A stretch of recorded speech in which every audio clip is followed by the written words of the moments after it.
ইউনিয়নের সমন্বয়কারী জনাব আলমগীর বিপ্লব সাহেবকে বিশেষ অতিথির আসনে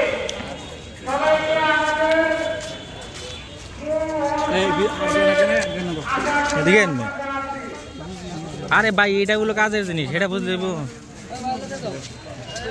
বুঝতো বলে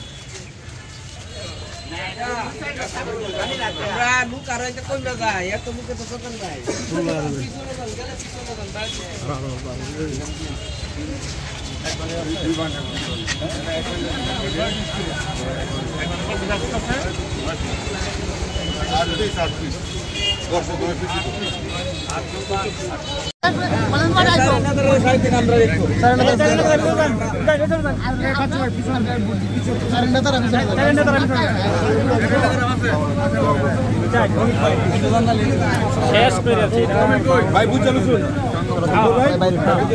আমরা লাগতো না বাড়ি ঘর ভালো ছিল এই বন্যার সময়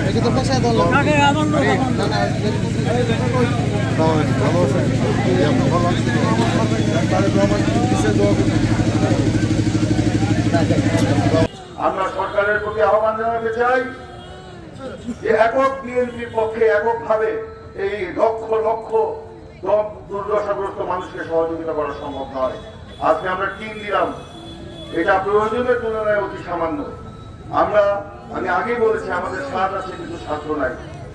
আমাদের যদি টাকা থাকতো আমরা সেটা করতে পারতাম, সেটাও নাই।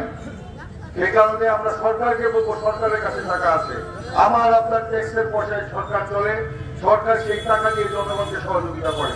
সরকারকে বলবো বন্যা ত্রাণে যা করেছেন, আমরা কখনো বলেছিলাম পর্যাপ্ত ত্রাণ সামগ্রী দেওয়ার জন্য।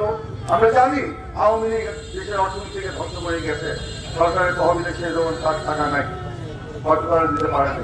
আজকে পুনর্বাসন, মানুষের ক্ষেতের ফসল সব নষ্ট হয়ে গেছে, এই ক্ষেতের ফসল বিক্রি করে মানুষ পরবর্তী 6 মাস তার জীবন কিভাবে চলবে সেটা নির্ধারণ করতো, সেটা আজকে তাদের কিন্তু এখন নির্ধারণ করার সুযোগ নাই।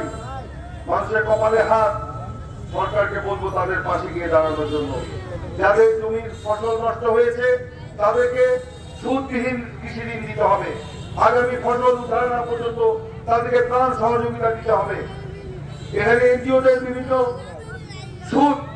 সুদের জন্য তারা বাড়িতে বাড়িতে যাচ্ছে, সেটা বন্ধ করতে হবে।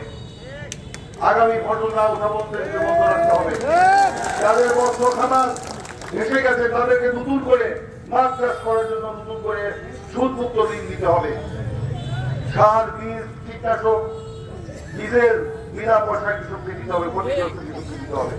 সরকারকে আমি বলেছি যে আওয়ামী লীগ অর্থনীতি ধ্বংস করে গেছে, আমি বলবো অন্য কোন উন্নয়ন প্রকল্প যেগুলি আওয়ামী লীগ গ্রহণ করেছিল জনগণের জন্য যেটা এই মুহূর্তে প্রয়োজন নয়, সেখান থেকে দরকার হলে টাকা কেটে এনে আমার এই অসহায় দুর্দশাগ্রস্ত মানুষকে সহযোগিতা করতে হবে।